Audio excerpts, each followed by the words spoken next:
당시에는 굉장히 욕같이 들렸을 수 있어요. 조회수를 올리려면 커버를 해야 된다고 하잖아요. 똑같았던 것 같아요. 파가니니도 그런 심리를 활용해서 자기만의 콘텐츠를 만든 거죠. 거기에다가 하드웨어를 개발을 하는데 100만 구독자, 1000만 구독자 이러면 광고가 들어와요. 그 인플루엔서를 잡으려고 기업들이 수많은 투자를 합니다. 지혜의 지혜 콘서톡. 요즘은 과르네리 vs 스트라디바리 이렇게 된 것 같죠? 근데 그들이 같은 선생님 제자였다는 거 알고 계시나요? 당시에 그 유명한 과르네리 델 제수는 악기 제작 연도를 보면 그렇게 멀리 떨어져 있지가 않죠. 1740년도에 과르네리 델 제수가 만든 악기와 스트라디바리가 만든 악기들 1707년도, 이건 1721년, 이때의 스트라디바리와 과르네리 델 제수 거의 라이벌 관계였습니다. 당시에 스트라디바리가 월등히 브랜드 가치가 높은 메이커였어요. 근데 결정적으로 과르네리가 머리를 씁니다.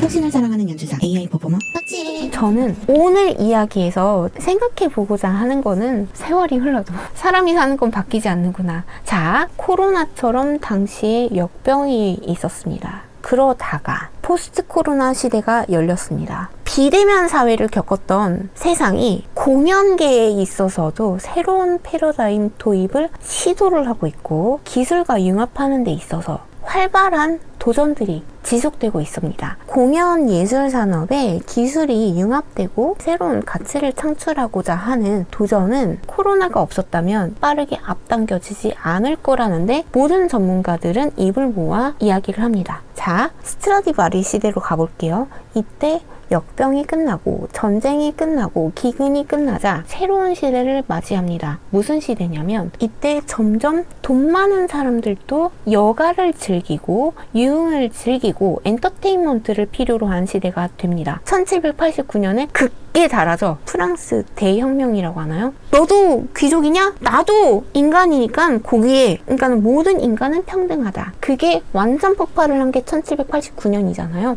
그때 만들어진 1735년 과르네리 그리고 스트라디바리가 꽃피웠던 골든 에이지, 그 시대란 말이에요. 그러니까 사람들이 문화 생활을 하고자 합니다. 노는 문화가 발전을 하기 시작하고 어떤 전쟁 끝나고 이제 살만해지니까 이 보복 심리로 놀고 싶은 거예요. 보복 심리가 같이 옵니다. 그래서 여행지가 포화 상태가 지금 되는 것처럼 그때도 수많은 사람들이 악기를 요청을 해요. 음악을 하면서 놀고 싶거든요. 그래서 생각해 볼 수 있는 게 클래식 음악이 당시에 유튜브였지 않았을까. 근데 100만 구독자, 1000만 구독자 이러면 광고가 들어와요. 그 인플루엔서를 잡으려고 기업들이 수많은 돈을 투자를 합니다. 그래서 우리 닭을 먹어주세요. 우리 티셔츠를 입어주세요.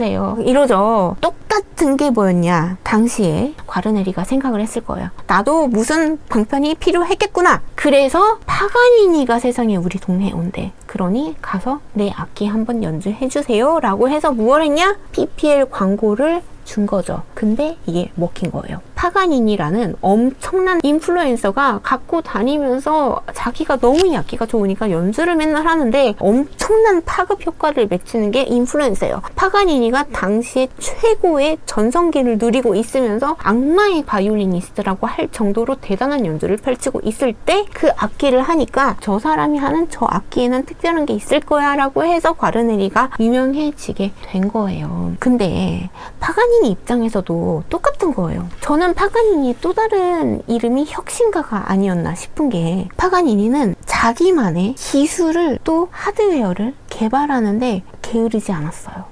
혁신을 사랑하는 연주자 AI 퍼포머 덕질. 파가니니는 오히려 악마의 바이올리니스트라는 거는 당시에는 굉장히 욕같이 들렸을 수 있어요. 왜냐면 종교가 강했던 시기잖아요. 악마라고 하면 있을 수 없는, 사회에 속할 수 없는 마이너스가 될 수 있는 거지만 오히려 역이용하죠. 자기가 등장할 때는 타고 다녔던 마차를 끌고 가는 말들도 새까만 말들을 타고 다니고 긴 검은색 망토를 차고 다니고 오히려 그거를 역이용한 거죠. 그렇게 해서 마케팅을 함과 동시에 자기만이 할 수 있는 콘텐츠, 곡들을 작곡을 해요. 근데 지금으로 말하면 커버예요. 카니발. 또는 라캄파넬라 이런 곡들이요. 당시에 유행가처럼 불렀던 노래들을 파가니니 판 커버를 한 거예요. 조회수를 올리려면 커버를 해야 된다고 하잖아요. 유명한 노래. 똑같았던 것 같아요. 파가니니도 그런 심리를 활용해서 자기만의 콘텐츠를 만든 거죠. 거기에다가 하드웨어를 개발을 하는데 남들은 좋다고 하는 스트라디바리 고급 악기 마다하고 자기가 남들과 차별화를 둘 수 있는 대포 바이올린으로 유명했던 과르네리를 선택을 한 거죠. 그리고 그 과르네리에 자기만이 소리를 낼 수 있는 선을 개조를 하기에 이르른 거죠. 그래서 제가 생각할 때 파가니니는 진정한 인플루엔서 아니었나. 그리고 인플루엔서가 갖고 연주하는 이 악기를 만들었던 과르네리와 스트라디바리는 지금 우리가 말하는 마이크로소프트와 애플 관계로 생각해 볼 수 있는 것이 아닌가, 그렇게도 생각을 해볼 수 있는 것 같아요. 그래서 세상 사는 거는 다 똑같구나. 그때 살았던 스트라디바리와 과르네리 그 관계는 21세기가 흘러서도 아사다마오와 김연아의 관계가 되는가 하면 PPL 관계에 있어서도 하이엔드급 전략을 펼치는 애플이 있는가 하면 마이크로소프트 개인형 저가로 전 세계인이 사용할 수 있는 컴퓨터를 만들었던 윈도우 빌 게이츠 아저씨, 그런 약간 라이벌 관계, 이런 것과도 비슷한 것이 아닌가 하는 생각을 합니다.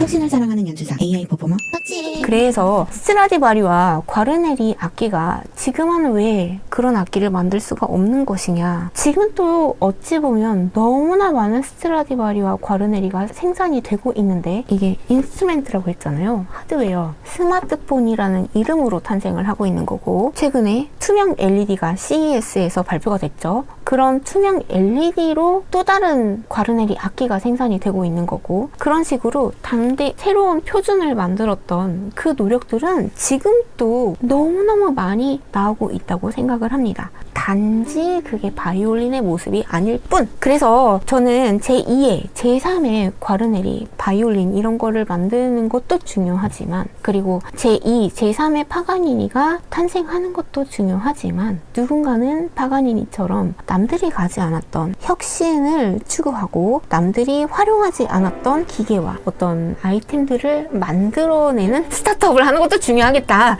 막 이런 생각을 해봅니다.